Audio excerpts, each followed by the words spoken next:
Uh-oh.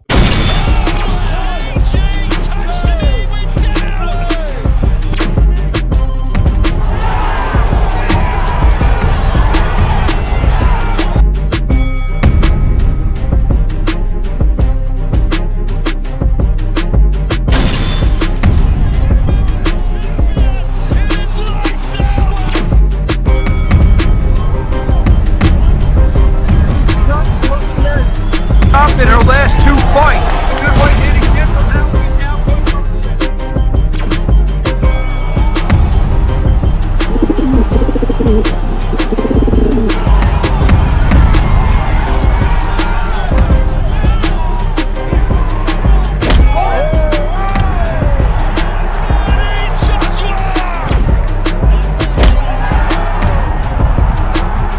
Welcome to the motherfucking relay. We're covering today's top boxing news. Okay, we'll start with this. The latest on unbeaten up-and-comer from Canada, Howling, who's set to make her third ring appearance this year on the undercard of a most valuable promotion show set to go down next month, early next month, on a Friday in Orlando, Florida. She will be facing Hungary's own Beata Dudek, who sports a professional record of 4 wins with 3 losses, 4 knockouts. Having never been knocked out in 7 professional bouts to Howling, who sports an unblemished record. 7 wins with no losses, no draws, 2 recorded knockouts, 26 years old to Beata, who's 31. Scheduled for 8 rounds in the women's bantamweight division. Bantamweight, that's where Miyo Yoshida reigns as IBF champion, Shernika Johnson reigns as WBA champion, and Dina Thorsland reigns as that division's Ring Magazine unified champion. That's where this contest is taking place. As young Howling inches closer and closer to world level,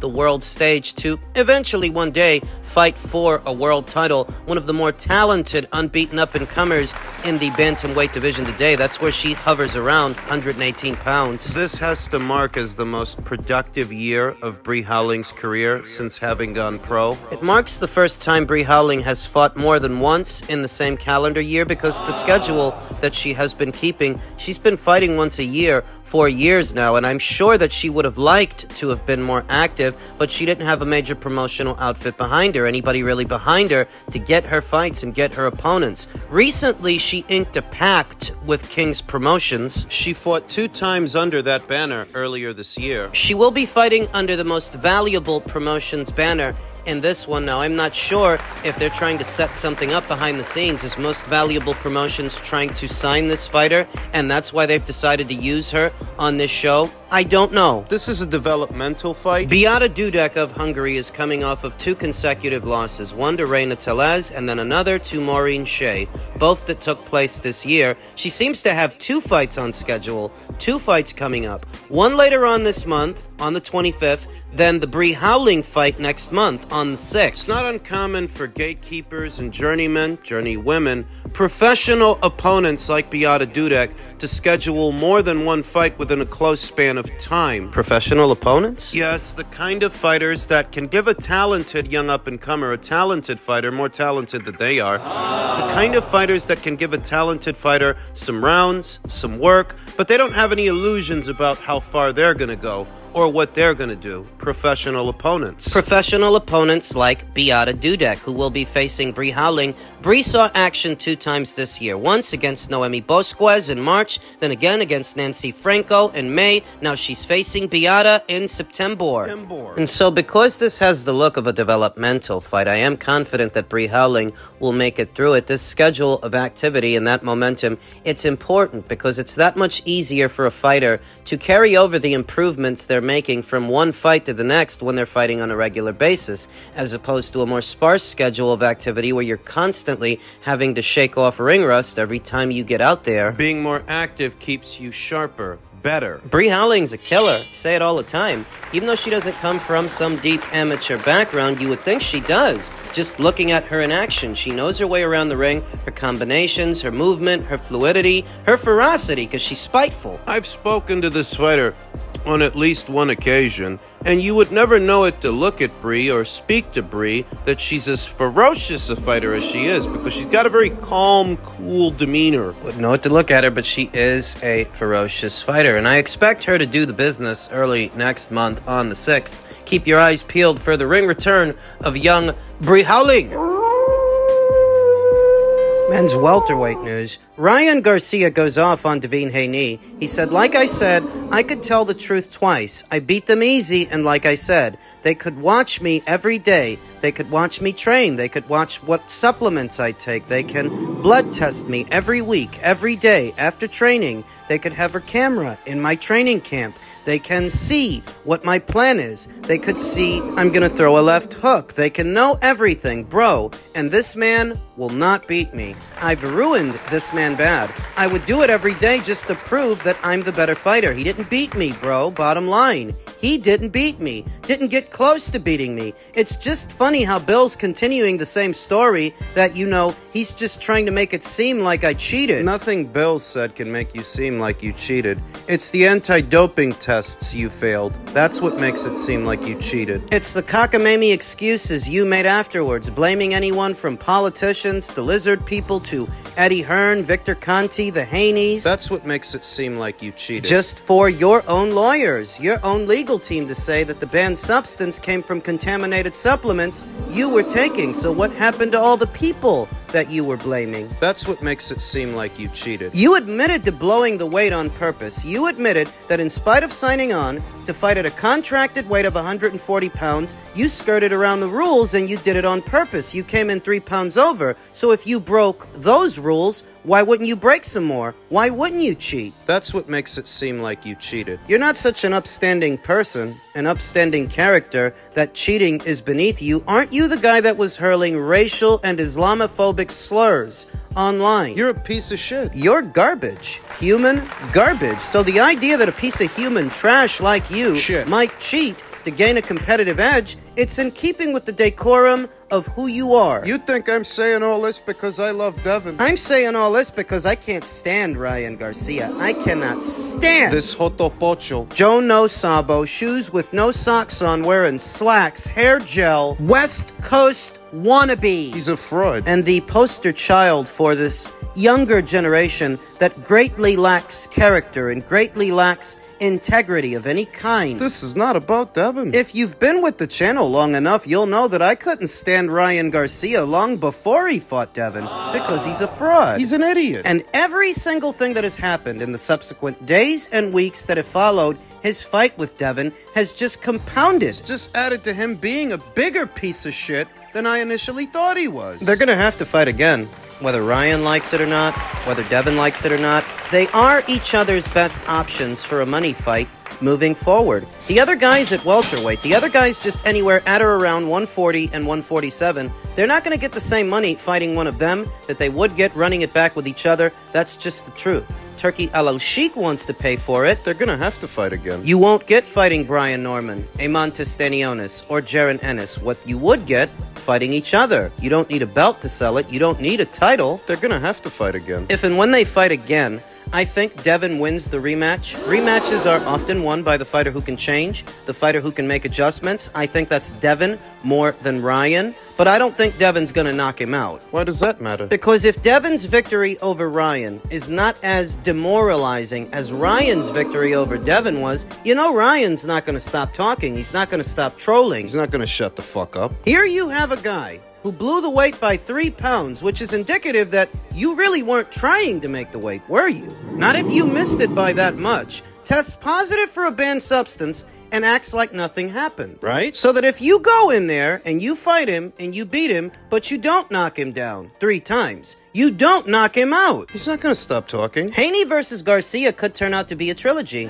Based on how the second fight plays out, I could see that. That if Devin wins, but he wins a ho-hum points decision, there could be a third fight. A tiebreaker. What tie? Devin's undefeated on paper. There's more to boxing than what you see on paper, and there are a lot of people out there that don't view Devin Haney as an undefeated fighter. You can strike the loss from the record, but you can't strike it from people's memories, people's minds. You need to get your lick back. More than you need an alphabet title, more than you need another win in the column. You need to do to him what he did to you. Because until you do, people are never going to look at you the same. There used to be a lot of rumors that Devin Haney lost a fight south of the border, lost a fight in Mexico in the early stages of his career, the beginning stages, and the rumor was that they had the loss overturned. So when you fast forward and you see how this played out, well, it seems entirely possible that maybe Devin should have 2 losses in the column. Or maybe it's just that he's not as good a fighter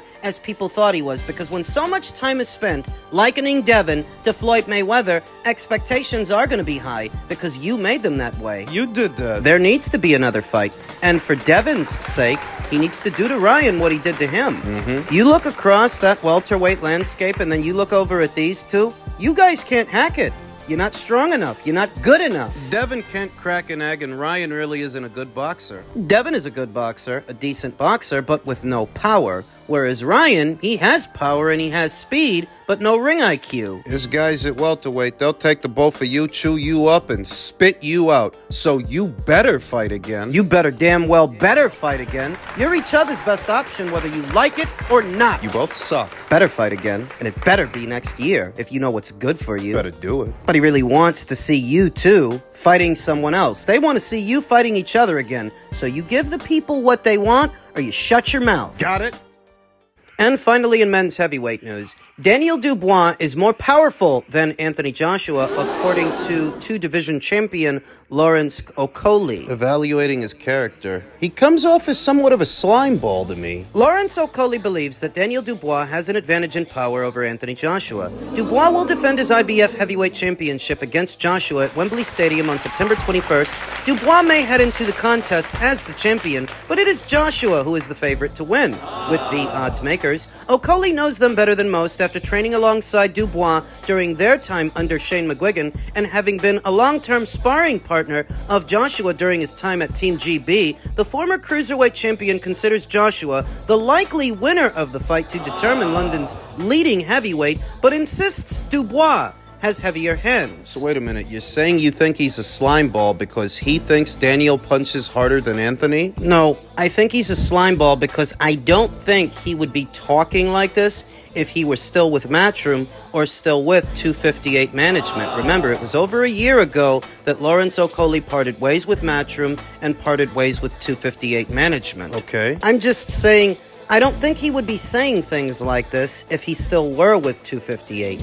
You know he will be a hard night's work for AJ, Okolie told Betway. Daniel's a young guy, full of ambition, made the most money he's ever made, and will be thinking, if I win this fight, there's millions to be made on the other side of it. It's a hard one, but AJ should be the favorite. As they say, in heavyweight boxing, one shot can change everything, and especially when you're talking about someone as concussive as Daniel Dubois.